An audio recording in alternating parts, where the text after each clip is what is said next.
시청자 여러분 안녕하십니까? 이슈를 더 쉽게 풀어드리는 더 뉴스 시작합니다. 더불어민주당이 오늘 새 원내사령탑으로 친이낙연계 박광원 의원을 선출했습니다. 한미 정상회담 결과를 놓고 윤석열 대통령이 잘했다는 여당과 못했다는 야당이 오늘도 충돌하고 있습니다. 잠시 뒤 정치권 이슈 시간에 풀어드리겠습니다. 외국계 증권사를 통해 매물이 쏟아지면서 시작된 일부 종목의 주가 폭락 사태 파문이 일파만파로 커지고 있습니다. 금융당국이 수사에 나섰는데 연예인을 포함해 투자자가 1,000명이 넘고 10억 원에서 100억 원 손실이 났다는 주장도 나오고 있습니다. 무슨 일이 일어난 건지 자세하게 짚어보겠습니다. 먼저 오늘의 주요 뉴스부터 보시겠습니다. 윤석열 대통령이 오늘 새벽 미 의회 연설에서 북한에는 절대로 넘어선 안 될 선이 있다는 걸 알려야 한다며 미국과 함께 자유의 나침반 역할을 하겠다고 말해 기립박수를 받았습니다. 타이완 해협 평화와 안정 유지의 중요성을 재확인한 한미 정상의 공동 성명에 대해 중국이 외교 경로로 공식 항의했습니다. 더불어민주당이 오늘 의원총회를 열어 신임 원내대표로 친이낙연계 운건파 박광원 의원을 선출했습니다. 간호법 제정에 반발해 대한의사협회를 포함한 13개 보건의료단체가 다음 주 부분 파업을 시작으로 연대 총파업에 돌입하기로 결정했습니다. SG증권발 주가 폭락 사태의 여진이 계속되는 가운데 증권사들은 이번 사태의 원인으로 CFD, 차액결제 거래 신규 매매를 차단하는 등 문턱을 높이고 있습니다. 전세 사기 사건이 잇따르면서 사회 초년생들의 월세 선호 현상이 두드러지고 있습니다. 추가 피해 공포감 속에 나쁜 집주인의 개인정보를 공개하는 인터넷 사이트도 등장했습니다. 검찰은 지난달 서울 강남 한복판에서 40대 여성을 납치한 뒤 살해한 사건을 6개월 동안 준비된 계획범죄로 결론 내리고 일당 7명을 재판에 넘겼습니다. 윤석열 대통령이 미 상하원 의원 500여 명이 참석한 가운데 미 의회에서 연설을 했습니다. 우리나라 대통령으로선 7번째 상하원 합동 연설인데요. 윤 대통령은 북한을 강하게 비난하면서 절대로 넘어선 안 될 선이 있다는 걸 분명하게 알려야 한다고 강조했습니다. 박소정 기자의 보도입니다. 자유를 향한 동맹과 정반대의 길을 고집하는 세력이 있다. 윤석열 대통령은 미 의회 연설에서 대북 메시지를 선명하게 밝혔습니다. 북한 핵 개발과 미사일 도발은 한반도와 세계 평화에 심각한 위협이라며 레이건 전 대통령의 말을 인용해 이처럼 경고했습니다. There is a price we will not pay. There is a point beyond which they must not advance. We must make his words clear to North Korea. 한미 정상회담에서 강화된 확장 억제에 합의한 점을 짚은 뒤 한미 공조와 더불어 한미일 3자 안보 협력 가속화의 필요성을 강조했습니다. 현 정부의 대북 정책 기조인 담대한 구상을 재차 언급하면서는 대화의 문을 열어두겠다고 했는데 원칙적 입장으로 해석됩니다. Korea with the U.S. will continue to work for North Korea's denuclearization. 정부가 지난달 인권 보고서를 처음 발간한 사실을 알리며 국제사회에 북한의 참상을 널리 알려야 한다. 미 의원들도 힘써달라 부탁했습니다. 앞선 한미 정상회담 때와 마찬가지로 우크라이나에 대한 무력 공격은 강하게 규탄했습니다. Korea strongly condemns the unprovoked armed attack against Ukraine. 다만 이번 연설에선 러시아를 직접 언급하지는 않았습니다.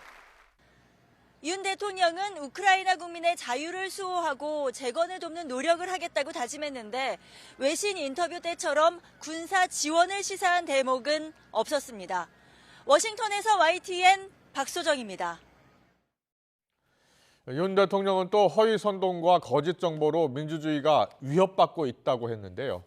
이런 위기 속에서 대한민국은 미국과 함께 자유의 나침반 역할을 해 나가겠다고 다짐했습니다. 직접 들어보겠습니다. Today, in many parts of the world, false propaganda and disinformation are distorting the truth and the public opinion. They are threatening democracy.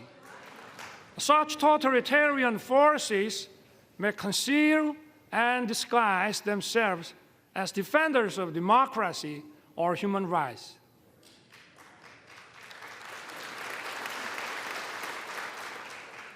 But in reality, they deny freedom and democracy.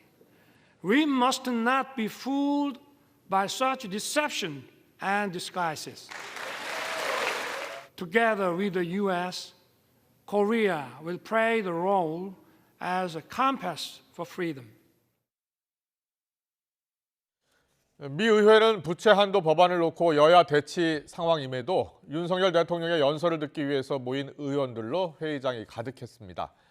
미국 의원들은 윤 대통령의 연설을 환영하며 한미동맹의 굳건함을 이어가자고 입을 모았습니다. 워싱턴에서 권준기 특파원이 보도합니다. Congress, I have the high privilege and distinct honor to present to you His Excellency Young Suk-yeol, President of the Republic of Korea. 나란히 선 상하원 의장이 윤석열 대통령을 소개하자 회의장 가득 박수가 터져 나옵니다. 메카시 하원 의장은 연설 시작 전 자신의 SNS에 윤 대통령 내외를 맞이하는 동영상을 게시하며 이번 연설이 한미 동맹을 강화하는 역사적 한걸음이라고 썼습니다. 연설 이후 바이든 대통령 측근인 민주당 크리스 쿤스 상원의원은 윤 대통령이 동아시아 안보의 기초인 한미 동맹의 중요성을 강조했다고 평가했습니다. 그러면서 이번 워싱턴 선언은 한반도 평화와 안정을 위한 강력한 리더십을 보여줬다고 덧붙였습니다. 하원 외교위원장인 공화당 마이클 맥콜 의원은 YTN 기자와 만나 윤 대통령 연설이 매우 인상 깊었다며 우크라이나 전쟁을 규탄한 대목이 특히 눈에 띄었다고 말했습니다. 한인 사회와 깊은 인연을 맺고 있는 민주당 실라 잭슨 의원도 한미 동맹의 굳건함을 강조했습니다. And it is important to take note of the fact of the strong alliance between the United States and the Republic of Korea. 하원 외교위 인도태평양 소위원회 간사인 민주당 아미베라 의원은 한미동맹은 역대 가장 강력하다고 말했고 공화당 돈 베이컨 하원 의원은 윤 대통령이 한국전 참전용사에게 감사를 표한 부분을 주목했습니다. 지금 미국 의회는 바이든 대통령이 거부권을 행사하겠다는 부채 한도 법안을 하원에서 공화당이 일방적으로 처리하면서 갈등이 고조된 상황이지만 윤 대통령 의회 연설에는 여야 의원 할 것 없이 참석해 본회의장을 가득 메웠습니다. 워싱턴에서 YTN 권윤기입니다. 미국을 국빈 방문하고 있는 윤석열 대통령이 워싱턴 선언 채택 이튿날 미 국방부 펜타곤을 방문했습니다. 한국 대통령으로는 처음으로 펜타곤 워룸 작전본부를 찾아서 미군 수뇌부의 브리핑을 받은 윤 대통령은 북한이 핵무기 사용을 기도한다면 핵 능력을 포함해 한미동맹의 압도적인 대응에 직면할 것이라고 경고했습니다. 임성재 기자의 보도입니다. 워싱턴 DC 외곽에 있는 미국 국방부 펜타곤. 윤석열 대통령과 로이드 오스틴 미 국방장관이 청사 앞에 나란히 섰습니다. 윤 대통령은 한미 정상이 확장 억제 강화를 골자로 한 워싱턴 선언을 채택한 바로 다음 날 펜타곤을 찾아 다시 한번 그 의미를 되짚었습니다. 한미 양국이 미 핵전력의 공동 기획, 연습 훈련 등 동맹의 확장 억제력을 강화할 수 있는 실질적 방안을 마련하기로 하였습니다. 워싱턴 선언이 단순 합의문에 그치지 않는다며 만약 북한이 핵무기 사용을 기도한다면 한미의 압도적 대응에 직면하게 될 것이라고 강조했습니다. 만일 북한이 핵무기 사용을 기도한다면 미국의 핵 능력을 포함해 한미 동맹과 대한민국 국군의 결연하고 압도적 대응에 직면하게 될 것입니다. 윤 대통령은 한미 정상이 합의한 고위급 핵 협의체 NCG 출범에 대해서도 미국의 확장 억제 신뢰도를 크게 높였다고 평가했습니다. 오스틴 장관 역시 윤 대통령에게 고도화되는 북한의 핵미사일 위협에 대한 압도적 대응을 거듭 약속했습니다. So I want to underscore, Mr. President, what I said in January. The U.S. commitment to the defense of the ROK is ironclad. And so is our extended deterrence commitment to your country. which includes a full range of U.S. defense capabilities, including conventional, nuclear, and missile defense capabilities. 이후 윤 대통령은 한국 대통령으로는 처음으로 미 군사지휘센터 NMCC를 방문했습니다. 유사시 미 대통령을 비롯한 주요 군 지휘관을 보좌하는 핵심 시설에서 미국의 전략적 감시 체계와 위기 대응 체계 관련 보고를 받았습니다. 이어 외국 통수권자로는 최초로 미국 국방의 연구개발 계획을 수립하는 방위고등 연구계획국 다르파도 찾아 한미 양국의 국방과학기술 협력 강화 방안도 모색했습니다. YTN 임성재입니다. 윤 대통령의 미국 국빈 방문이 실현된 것은 미국이 일본과의 관계를 개선하려는 대통령의 노력을 긍정적으로 평가했기 때문이란 전문가의 분석이 나왔습니다.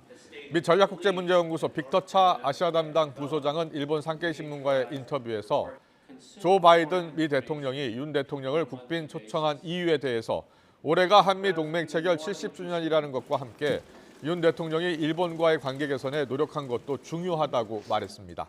차 부소장은 한일 관계 악화는 한미일 공조에 악영향을 줘 중국과 러시아, 북한의 선물이 된다면서 바이든 정권의 한일 관계 개선은 매우 중요하다고 설명했습니다. 타이완 해협 평화와 안정 유지의 중요성을 재확인한 한미 정상의 공동성명에 대해서 중국이 외교 경로로 공식 항의했습니다. 관영 매체들은 미국의 핵 우산 강화가 중국을 겨냥했다고 경계하면서도 실속 없는 선언일 뿐이라고 깎아내렸습니다. 중국 연결합니다. 강정규 특파원. 네, 베이징입니다. 중국 외교부가 어제 브리핑에서 반발 입장을 밝힌 데 이어서 공식적인 외교 행위로 항의 표시를 했다고요? 네, 어젯밤 주중 한국 대사관 2인자인 정무공사가 중국 외교부 아시아 담당 국장과 만났습니다. 중국 당국은 약속하고 만났다는 뜻의 약견이란 표현을 썼는데요. 통상 우리가 타국 외교관을 불러 항의할 때 쓰는 초칠한 용어와 같은 의미입니다. 중국은 한미 공동성명의 잘못된 표현에 대해 강한 불만을 표시했다고 전했습니다. 이어 한국 측에 하나의 중국 원칙을 확실히 지킬 것을 촉구했다고 덧붙였는데요. 앞서 중국 외교부 브리핑에선 타이완 관련 언행에 신중하고 위험한 길을 가지 말라고 경고했었죠. 타이완의 현상이란 양안이 하나란 사실뿐이라며 두 개의 중국을 만들려는 외세야말로 현상 파괴 주범이라고 비난하기도 했습니다. 사실상 미국을 겨냥한 발언인데 아직 중국이 미국 대사관 관계자를 불러 항의했다는 소식은 들어온 게 없습니다.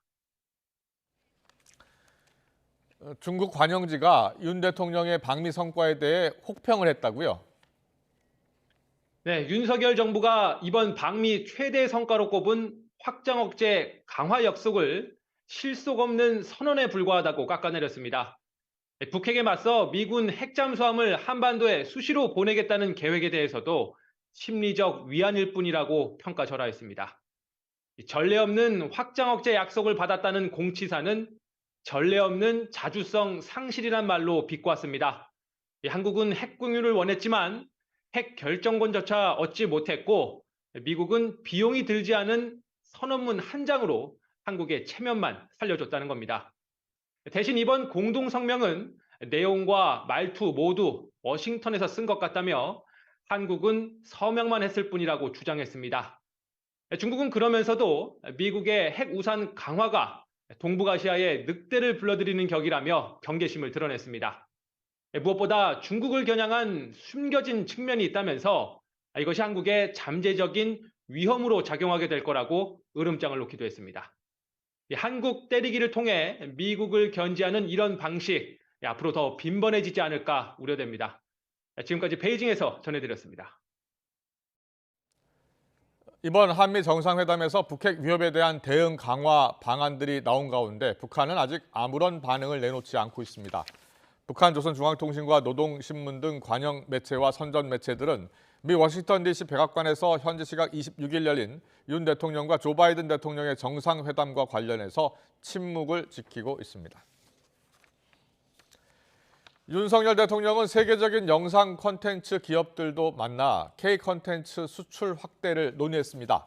윤 대통령은 워싱턴 DC에 있는 미국 영화협회 건물에서 열린 글로벌 영상 콘텐츠 리더십 포럼에 참석해 한미 양국 콘텐츠는 자유의 가치에 깊은 뿌리를 두고 있다며 이를 공유하는 한미 양국의 문화 분야 협력이 더욱 확대될 것으로 기대한다고 말했습니다. 행사에는 한국에서 CJ그룹, SLL, 왓챠, 에이스토리, 레몽레이드, 크리에이티브 리더스 그룹 8와 배우 이서진, 박보균 문체부 장관이 참석했습니다.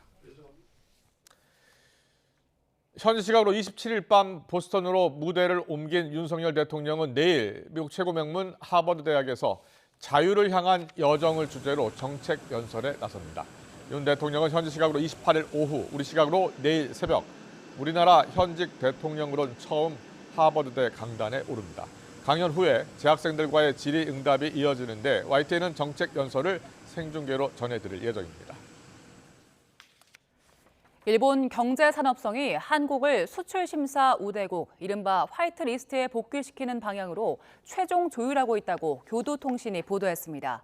이 통신은 경제산업성이 지난 2019년 한국을 수출 절차상 우대하는 국가그룹에서 제외한 조치를 취소하고 다시 우대국으로 지정하는 것을 최종 조율하고 있다고 전했습니다. 한국 정부는 지난 24일 일본을 화이트리스트에 다시 포함하는 내용의 전략물자 수출입 고시를 관부에 게재하고 도쿄에서 국장급 수출관리 정책 대화를 열어 한국의 화이트리스트 복원 문제를 논의했습니다. 윤석열 대통령의 국정 지지율이 소폭 내렸지만 30%대를 유지했다는 여론조사 결과가 나왔습니다. 한국갤럽이 지난 25일부터 사흘 동안 전국 만 18세 이상 남녀 1,001명을 대상으로 조사한 결과 윤 대통령의 직무수행 긍정평가는 30%, 부정평가는 63%로 집계됐습니다. 일주일 전 같은 조사보다 긍정평가는 1%포인트 내렸고 부정평가는 3%포인트 올랐습니다. 정당 지지율은 국민의힘이 지난주와 같은 32%, 민주당은 5%포인트 오른 37%를 기록했습니다. 지지하는 정당이 없는 무당층은 전주보다 4%포인트 줄어든 27%였습니다. 전체 질문지를 포함한 자세한 내용은 한국갤럽이나 중앙선거 여론조사심의위원회 홈페이지를 참조하면 됩니다. 한미 정상회담과 윤석열 대통령의 방미에 대한 여야의 평가가 극명하게 엇갈리고 있습니다. 여러 현안을 둘러싼 여야의 신경전이 치열한 가운데 민주당의 신임 원내대표로 친이낙연계의 박광원 의원이 선출됐습니다. 취재기자 연결합니다. 김승환 기자. 네, 국회입니다. 네, 워싱턴 선언과 관련해서 미국 고위 당국자가 핵 공유가 아니라고 했다는 보도가 나왔는데 여당 입장 어떻습니까? 네, 박대출 정책위의장은 오늘 당 회의에서 워싱턴 선언과 관련해 사실상 최초의 핵 공유 선언문이라며 그 의미를 부여했습니다. 국가안보실이 사실상 미국과 핵을 공유하는 것처럼 느끼게 될 거라는 입장과 같은 기조인데요. 이에 대해 미국 고위 당국자는 핵 공유가 아니라고 했다는 취재진 질문에 국민의힘 윤재욱 원내대표는 당에서 공식적으로 입장을 정한 건 없다며 사실관계 확인이 우선이라고 말했습니다. 미국의 그 입장을 제가 확인을 아직 못했습니다. 하고 제가 또 판단하겠습니다. 미국의 입장은 핵 공유가 아니라는 건데. 그럼 제가 확인해보고 나중에 답변 드리겠습니다. 더불어민주당은 공식 입장을 내놓지는 않았지만 이재명 대표는 최고위 회의 모두 발언에서 한미 정상회담과 관련해 감당하지 못할 청구서만 잔뜩 끌어안고 왔다고 혹평했습니다. 그러면서 핵 주권 문제를 포기해 많은 부분에서 감당 못할 양보를 하고 말았다고 지적했습니다. 아낌없이 퍼주는 글로벌 호갱 외교라는 참으로 굴욕적인 상황을 맞고 말았습니다. 치열한 외교 전장에서 국익을 지키지 못하는 외교란 설 자리가 없는 것입니다. 네, 그리고 민주당 원내대표 선거에서는 박광원 의원이 당선됐네요. 네, 결선 투표로 갈 거라는 예상과 달리 3선의 박광원 의원이 신임 원내대표에 당선됐습니다. 박광원 신임 원내대표는 MBC 기자 출신의 3선 의원으로 이낙연계로 분류돼 이번 원내대표 후보들 가운데 유일한 비명으로 꼽혔습니다. 지난해 선거에서 패배했던 박 신임 원내대표는 2위를 기록한 홍익표 의원과 상당한 격차로 과반인 85표보다 10표 안팎 더 득표한 것으로 알려졌습니다. 박 신임 원내대표는 당선 뒤 연설에서 돈봉투 의혹을 겨냥해 의원총회를 최대한 빨리 열어서 지혜로운 해법을 찾을 수 있도록 노력하겠다고 말했습니다. 그러면서 통합의 의지도 드러냈습니다. 모든 의원님들과 함께 이기는 통합의 길을 가겠습니다. 담대한 변화와 견고한 통합을 박신임 원내대표는 비명으로 분류되는 만큼 이 대표와 호흡을 우려하는 질문엔 현 상황에서 친명과 비명의 분류는 유효하지 않다면서 매우 긴밀하고 원활하게 일을 할 좋을 관계를 만들어 나갈 거라고 일축했습니다. 지금까지 국회에서 YTN 김승환입니다.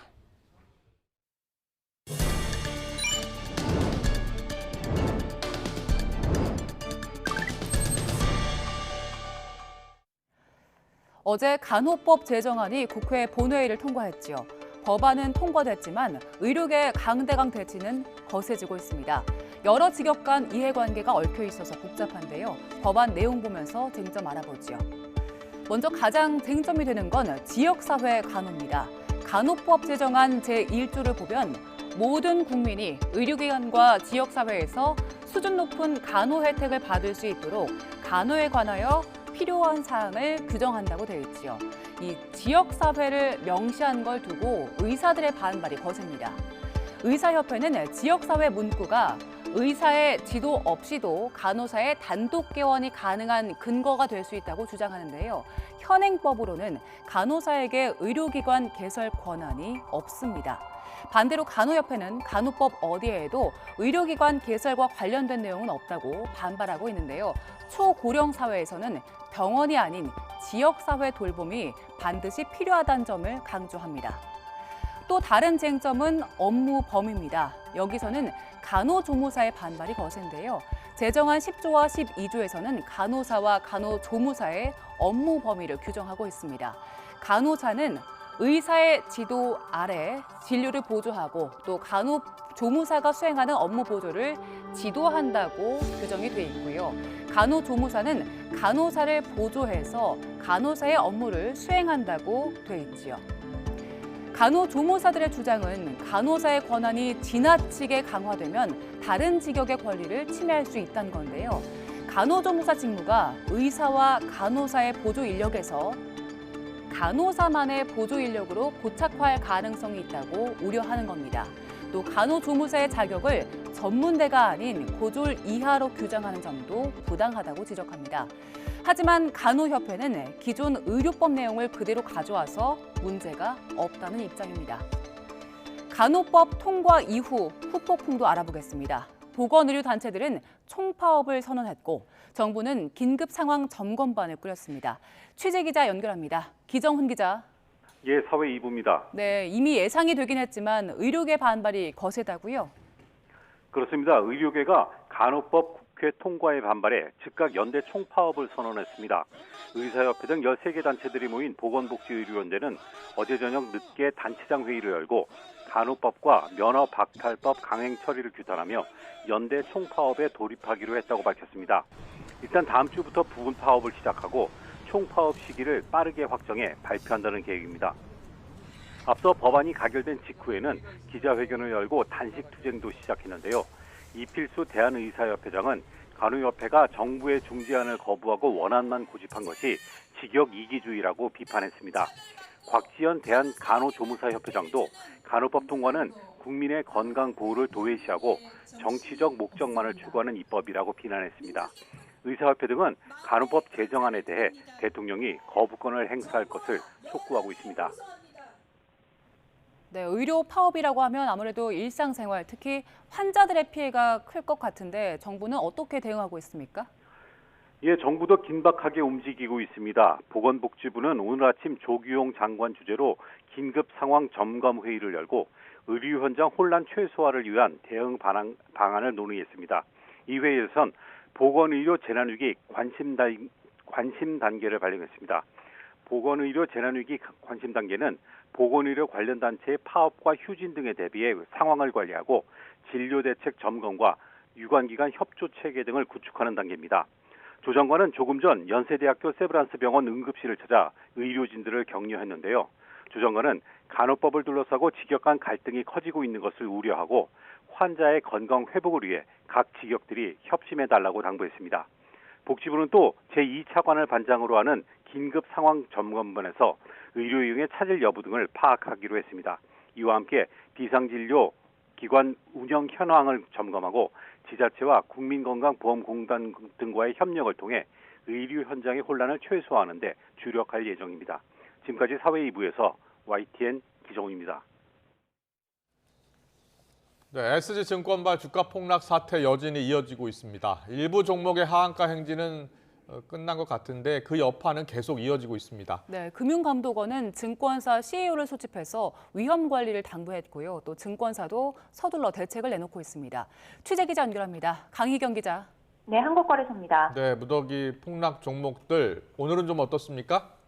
네, 프랑스계 증권사 SG증권발 하한가 사태가 발생한 건 지난 24일입니다. 관련 종목은 모두 8개인데요. 이 가운데 서울가스와 대성홀딩스, 선광은 어제까지 4거래일 연속 하한가 행진을 이어갔습니다.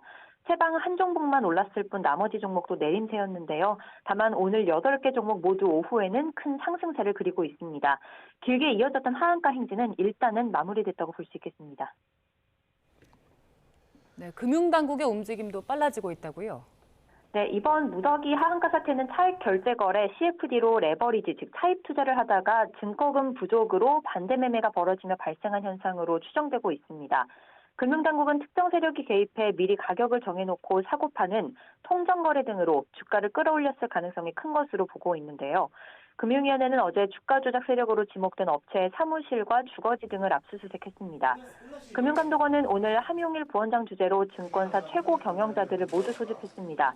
금감원은 SFD나 신용융자 등 과도한 차입 투자가 금융시장의 불안 요인으로 작용할 수 있다며 이런 투자의 위험성을 충분히 알고 감내할 수 있는 투자자만 참여할 수 있도록 주의를 기울여야 한다고 강조했습니다. 한편 이 자리에는 황현순 키움증권 사장도 참석해서 눈길을 끌었는데요. 김익래 다우키움그룹 회장이 다우데이터의 보유 주식을 폭락 사태 이틀 전에 처분했기 때문입니다. 이에 대해 황현순 사장은 매각 시점이 공교롭긴 하지만 우연에 불과한 일이라고 일축했습니다. 네, 말씀하신 CFD와 관련해서 증권사들도 대책을 내놨다고요? 네, 문제가 커지자 증권사들이 CFD 신규 가입과 매매를 중단하고 있습니다. 삼성증권은 어제 오후부터 CFD 서비스 신규 가입을 일부 중단했고요. 한국투자증권도 다음 달부터 전 종목 신규 매매를 중단하기로 했습니다. 신한투자증권과 DB금융투자 역시 문제가 된 8개 종목 매매를 중단한 상태인데요. 메리츠증권은 운영을 그대로 이어가긴 하되 보수적으로 접근한다는 방침입니다. 업계 1위인 미래에셋증권은 CFD 서비스를 제공한 적이 없었습니다. 한편 이번 사태의 진원지라고 할 수 있는 SG증권에서도 입장이 나왔는데요. 고객으로부터 위탁받은 매매 주문을 실행한 것이라며 이번 사태와 관련해 규제당국의 현장 조사도 받은 적이 없고 모든 법규를 준수하기 위해 최선을 다하고 있다고 밝혔습니다. 지금까지 한국거래소에서 YTN 강희경입니다. 네, 이번 사태 핵심으로 지목된 사람 가운데 한 명입니다. 투자 전문업체 나덕연 대표라고 있는데요. 네, YTN과의 인터뷰에서 자신도 피해자라고 주장을 했습니다. 그리고 이번 사태로 이득을 본 세력이 따로 있다고 주장했는데요. 직접 들어보겠습니다. 제가 잘못한 부분에 대해서는 그 죄를 달게 받을 거고요. 지금 이 1년의 하락으로 인해서 수익이 난 사람이 있다라면은 그 사람이 범인이 아닐까 생각을 합니다. 그 전주 목요일 날 대량의 블락들이 있었습니다. 12만 주, 약 600억 정도의 물량을 다우데이터 회장님이 파셨고 금요일 날 그 물량을 받은 것으로 추정되는 외국인들이 시장에다가 그 물량을 출회했습니다. 금융이나 뭐 어떻게든 좀 조사를 해 주셨으면 좋겠다. 제가 300억 계좌가 다 사라지고 빚이 150억, 200억이 생겼으면 한 500억 날라간 거죠. 임창정 씨는 저 때문에 피해를 보신 분이지 저랑 공범이 아니에요. 임창정 씨가 저한테 뭐 고객을 소개하신 적도 없고요. 자, SG증권발 주가 폭락 사태 좀 더 알아보려고 하는데요. 증권사들 여러 가지 지금 대책을 내놓고 있습니다. CFD, 차액 결제 거래라고 하는데 그 매매를 차단하기로 했다고 했죠? 네, 그렇습니다. 이번 사태의 원인이 무엇이고 또 파장이 어디까지 이어질지 김광석 한양대학교 겸임교수와 짚어보겠습니다. 어서 오세요. 네, 안녕하세요. 어서 오십시오. 네, 24일부터 시작했고요. SG증권이라는 곳에서 투매가 나온 거죠. 8개 종목이 막 급락을 했습니다. 그렇습니다. 자, 어떤 일이 벌어진 겁니까? 일단 주가 조작 정황이 예. 나타났고요. 예. 통정거래라고 하죠. 이따가 구체적으로 말씀드리겠습니다만 네. 또 손실을 피하기 위해서 증권사들이 반대 매매를 했습니다. 네. 그러면서 말 그대로 주가가 연일 폭락하는 일이 나타났었습니다. 자, 49만 원에서 11만 원으로 저게 나흘 동안 떨어지는 겁니까? 네, 그렇습니다. 3일 연속 하한가를 계속 기록하다가 예. 오늘은 또 반등하는 모습이 나타납니다. 네. 이 반등하는 모습도 좀 재밌게 이해하시는 분들이 계신데 네네. 이런 것을 우리 좀 전문 용어로 핫다라고 합니다. 핫다. 핫다요? 네, 하한가 따라잡기. 이게 무슨 얘기냐면 위험한 거 아니에요? 위험한 겁니다. 매우 위험합니다. 네, 네. 이거 조심해야 됩니다. 이게 뭐냐면 낙폭이 굉장히 과다하네. 지금의 현재 3일 연속 하한가를 때렸으니까 이 주가는 어쩌면 1년 전 주가, 어떻게 보면 주가 조작이 들어가기 전 주가, 예. 그거에 다시 도래했으니까 이제 너무 가치에 비하면 이 기업 가치 멀쩡한데 네. 이 가치에 비하면 너무 많이 떨어진 거 아니야? 예. 기술적 반등이 기대된다. 라고 하면서 단기 투자하는 방식이에요. 근데 이거 매우 조심해야 됩니다. 네. 만약에 하한가가 더 지속될 수 있고요. 기관들이 투매하게 되면 대량의 또 손실이 일어날 수 있기 때문에 조심해야 여러분들 됩니다. 조심하셔야 됩니다. 이거 위험 해소됐다고 볼 수 없는 상황인 없는 거죠? 상황이죠. 예. 아직 결과도 나온 게 아니고요. 네. 근데 이번 사태 그 구조가 궁금한데 네. 누가 누구 돈으로 주가를 끌어올린 겁니까? 일단 누가라고 한다면 주가 조작단인 거죠. 네. 예, 네. 주가 조작단이 돈을 맡긴 투자자들을 모은 거예요. 네. 왜냐하면 주가 조작이라는 것은 매수세가 담보가 돼야 돼요. 돈이 있어야 그렇죠. 주가를 끌어올리는 거거든요. 예, 예. 모든 가격은 수요와 공급에 의해 결정되니까 높은 가격으로 형성될 만한 그 주가를 살 만한 매수세, 네. 세력이 있어야 됩니다. 예. 그러니까 투자자를 모아야 되는데 현재 조사 결과로는 대략 1,500명가량의 투자자들을 모집한 거고요. 네. 이 투자자에는 의사, 변호사, 뭐 중소기업 대표, 연예인, 뭐 예. 여러 가지 인물들이 많이 거론되고 있는데 통상적으로 집단을 모집하다 보니까 예를 들어서 의사다. 네. 그러면 투자하겠다. 큰 돈 벌겠다. 한다면 동료 의사들 내가 한번 소개시켜줄게. 예. 이런 식으로 의사 집단이 되고 들어오는 경향도 있습니다. 자, 의사 집단이 되고 들어갔다는 것은 그 당시 때는 돈을 좀 많이 벌었다는 겁니다. 그렇죠? 그렇죠. 예. 임창정 씨 같은 경우도 돈을 처음에 벌었고 지금은 피해자다라고 주장하고 있어요. 그렇습니다. 예, 임창정 씨는 얼마를 투자했고 얼마를 지금 손해 보고 있다고 주장하는 겁니까? 뭐 일단 투자 금액으로 보면 60억 원 가량이라고 부부 합산해서 네. 그렇게 표현을 하고 있고요. 예. 근데 투자했을 때 그때는 소위 2022년 한 해잖아요. 예. 22년 한 해는 여러분들 다 기억하시지만 예. 모든 주가가 하나같이 급락하던 시기. 안 좋은 시기였습니다. 금리 인상기. 예. 그런 기간에 유독 이런 8가지 종목은 대세 상승하는 기간이었어요. 예. 굉장히 많은 돈을 벌었고요. 예. 그러니까 돈을 벌었기 때문에 다른 어떤 지인이나 투자 세력들을 모으는데 너도 해봐라. 나도 이렇게 돈 모았다. 너 나만 따라하면 돈 벌 수 있다라고 유인하기가 쉬운 거라고 볼 수 있는 그렇군요. 거죠. 지금 얼마 정도 남았다고 합니까? 네, 현재 금액은 1억 원대 뭐 이렇게 많이 줄었다. 마이너스도 된다고 하던데요. 마이너스 될 수도 있고요. 아. 현재는 1억 8천만 원 정도 이렇게 많이 줄어들었다 이렇게 표현하고 있습니다. 네. 예. 그리고 저희가 앞서 그 목소리를 직접 듣긴 했는데 이번 주가 폭락 배우로 주목된 네. 분이잖아요. 지목된 네. 분인데 라더견 씨 입장도 나왔습니다. 네. 본인도 피해자다 이렇게 주장을 하더라고요. 참 애매한 주장인 것 같습니다. 저희 경우에는 제가 예, 뭐 예, 사건 예. 전문가도 아니고 법 전문가는 아니지만 네. 우리가 도둑질을 한다고 가정해 볼게요. 그래서 도둑질을 한다는 얘기는 뭐 그 집에 들어가서 뭐 100만 원을 훔쳐와야 되는데 예. 실패할 수도 있어요. 아, 예, 실패할 예. 수도 있고 예. 내가 예를 들어 다리가 접질러서 뭐 병원에 가가지고 의료비가 더 나올 수도 있어요. 네. 그러나 그 도둑질 자체가 실패했다고 해서 이게 범죄가 아니다라고 할 수는 없겠죠. 아, 그렇군요. 어쨌든 예. 피해자라고 주장하는 그 근거가 나 이렇게 이익을 보지 못했다, 손실을 봤다. 근데 이런 걸 가지고 만약에 범죄가 없다라고 이렇게 주장하는 것은 좀 한계가 있지 않을까 생각합니다. 네, 연예인, 의사들 포함해서 중소기업 대표까지 지금 1,500명 정도가 투자를 한 것으로 지금 확인이 되고 있고 전해지고 있고. 이 부분 좀 강조해드리겠습니다. 예. 투자 세력이 있고 예. 투자에 가담한 돈을 지급한 이 예. 투자자들이 있는데 네네. 임창정 씨도 말 그대로 투자자에 해당되는 거예요. 예. 투자 이 조작단은 아닌 겁니다. 네, 자, 네. 근데 여기서 범죄자냐 혹은 가해자냐 피해자냐 이걸 구분하는 중요한 기준은 뭐죠? 이들이 예. 주가 조작단임을 알고 돈을 조달했느냐 아니냐인 거예요. 그렇군요. 알고 주가 조작 범인 걸 알면서도 나 돈 벌어보겠다고 돈을 계속 투자했다면 예. 그것은 공범에 해당되는 것이고 전혀 모르고 정말 나는 돈 벌게 해준다고 하니까 예. 누구 말 듣고 따라서 그냥 투입만 했다라고 한다면 뭐 피해자라고까지는 볼 수 없어요. 그렇군요. 원래 주식 투자자들은 네. 피해를 감안하고 하는 거예요. 네, 그러니까 네. 피해자라고 볼 수는 없어요. 그러나 공범이냐 가해자냐 아니냐를 가지고 논하는 것이지 피해자라고 볼 수는 없는 것이다 이렇게 해석할 수 있겠습니다. 알겠습니다. 지금 이제 투자자는 한 1,500명 정도 된다고 드러난 거고 네. 주가 조작단이라고 하는 그 네. 가해 세력은 네. 앞으로 이제 드러나는 겁니까? 앞으로 이제 금감원 금융위의 조사 결과 드러날 가능성이 있겠죠. 네. 근데 물론 이게 전통적으로 봤을 때 이 주가 조작 여부를 진단하고 그 증거를 찾는 게 굉장히 어렵습니다. 어쨌든 이게 우리 헌법 원칙 때문에 네네. 그 범법의 근거가 있다면 네. 범법자가 되는 것인데 근거를 찾는 과정에 있다는 것이죠. 네. 근거를 못 찾게 되면 범법자라고 안 할 수도 있는 것이죠. 그런데 이게 투자자를 모으는 방법 중에 다단계 수법이 활용됐다고 하더라고요. 네. 예, 어떻게 모은 겁니까? 일단 10명의 투자자들을 찾아요. 예. 이렇게 하면은 이만큼 돈을 벌 수 있어.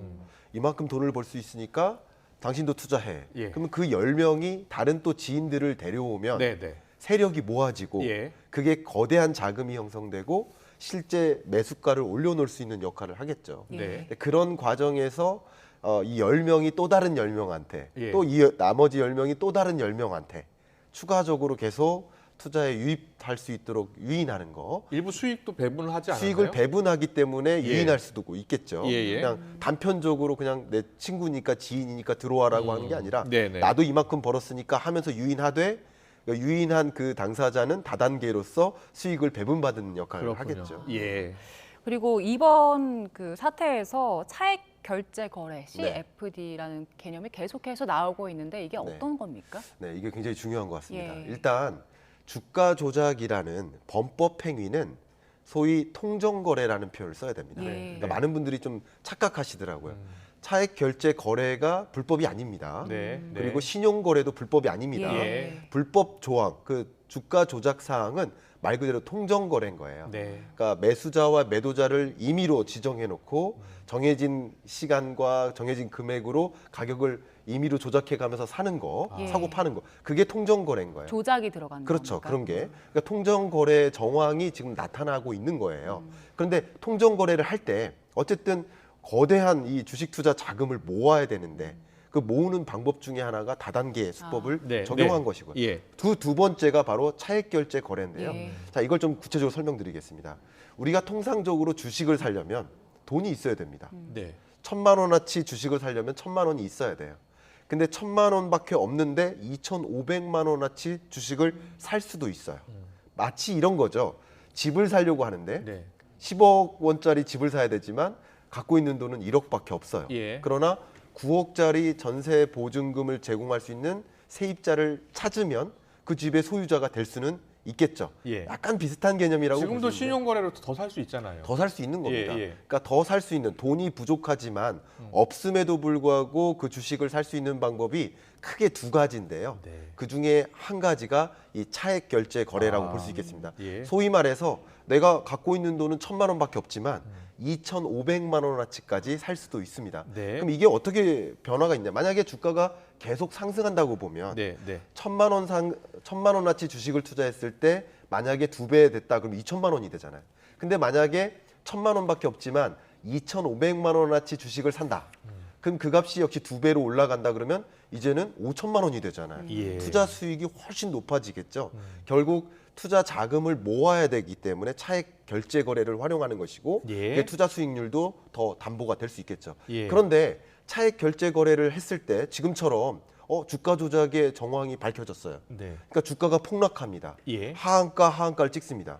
그러면 증권사들은 차액 결제 거래를 할 수 있도록 도움을 줬는데 증권사는 손해 보면 안 되거든요. 예. 네. 하한가 찍더라도. 예. 그러니까 담보로 해줬던 그 자금, 증거금이죠. 예. 증거금마저도 손실되면 예. 예를 들어 1,000만 원 주고 2,500만 원어치 살 수 있게 해줬어요. 근데 1,000만 원도 안 됐어요 지금.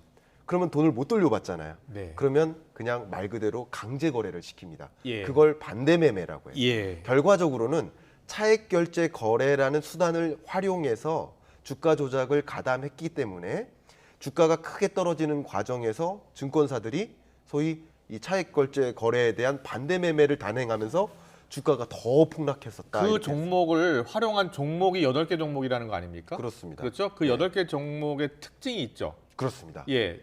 대형주는 아니고 아주 소형주고요. 대형주는요. 예. 가장 대표적으로 우리나라 최대 대형주가 삼성전자잖아요. 삼성전자는 주가를 조작할래야 그러니까요. 할 수가 없어요. 그래서 제가 네. 궁금한 게 대부분 소형주들이잖아요. 그렇습니다. 1, 2년에 걸쳐서 주가 조작을 했다는 거 아닙니까? 그렇습니다. 대주주들도 다 알고 있었을 것 같은데요. 대주주들도 의아해하기는 했을 거라고 주가가 생각합니다. 계속 올랐다는 거 아닙니까? 예, 의아해하긴 했을 겁니다. 예. 왜냐하면 이 주가 조작의 대상 8개 종목이잖아요. 예. 그럼 8개 종목 같은 경우 생각해 보면 아무 호재도 없고 네. 그렇다고 아무 악재도 없어요. 예. 그런 종목을 고르는 겁니다. 그리고 기본적으로 고를 때 이 주가 조작단이 거래에 투입하는 그 금액이 절대적인 금액이어야 되니까 네. 거래량이 많으면 안 돼요. 그 종목이. 거래량이 많으면 주가 조작이 어려워요. 예. 그러니까 그런 종목을 선정한 건데 그런 종목이 22년 내내 소위 주가가 계속 올랐다. 그러니까요. 모든 종목의 주가가 다 떨어지는데 하나같이 그런 종목들만 올랐다.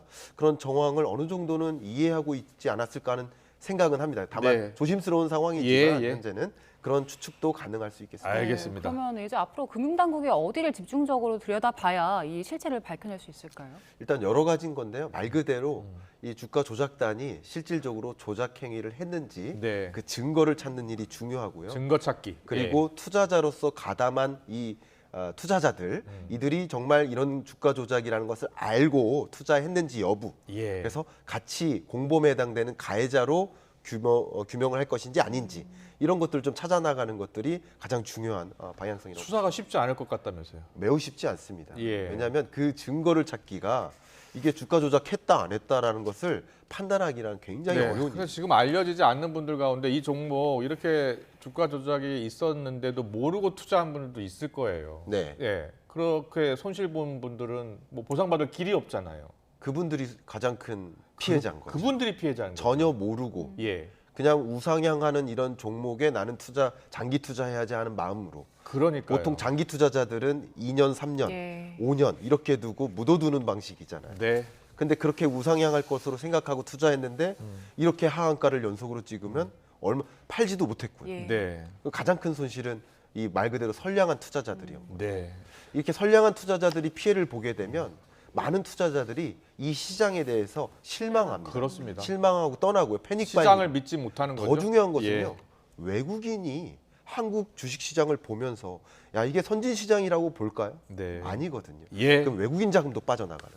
알겠습니다. 위험합니다. 금융당국의 철저한 수사, 신속한 수사가 필요한 상황입니다. 지금까지 김광석 한양대학교 경영교수와 함께했습니다. 잘 들었습니다. 감사합니다.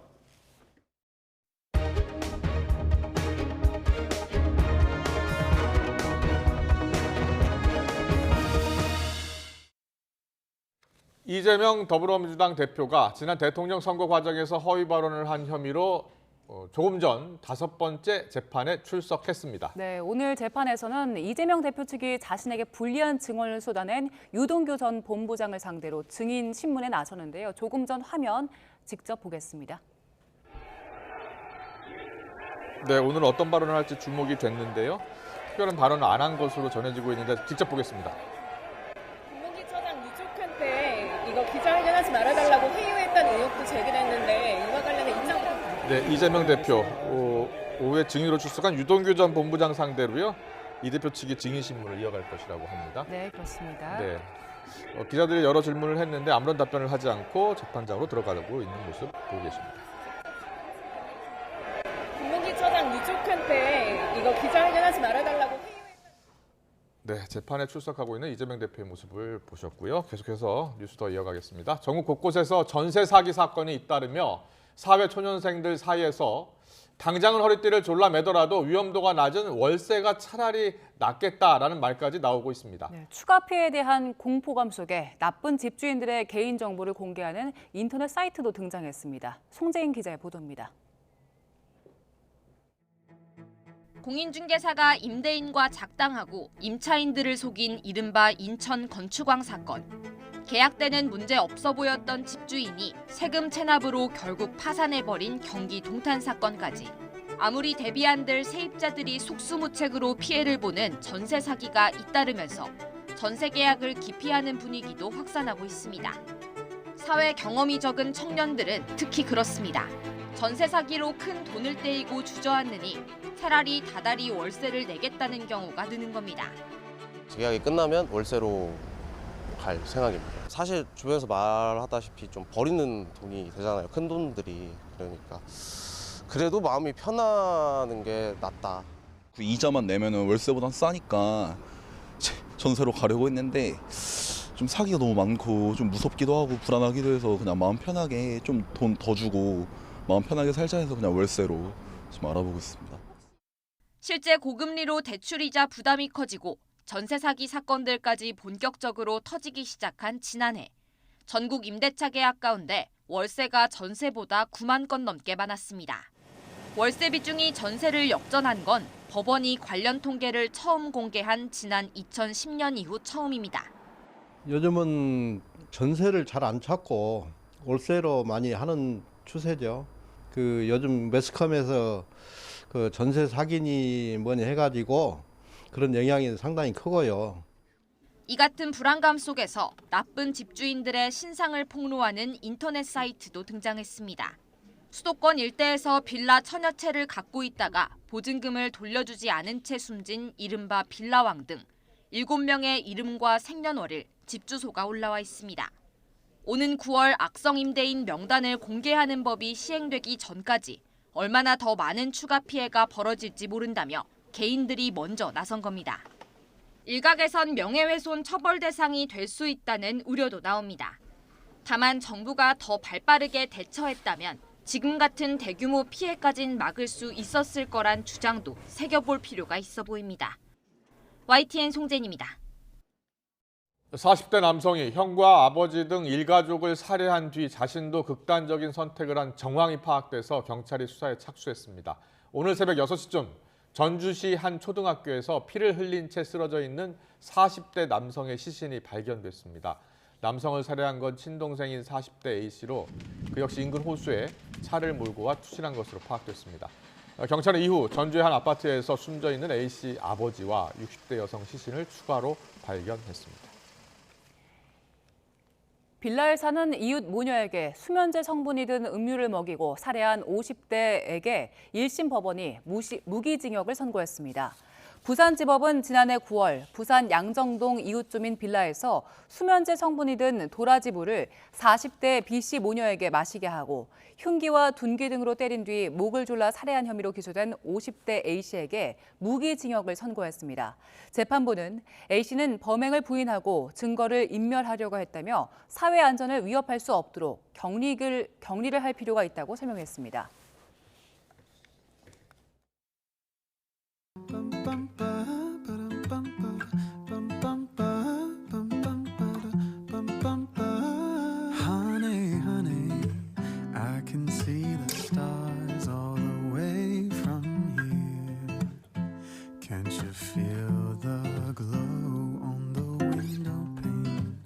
I can feel the sun whenever you're near.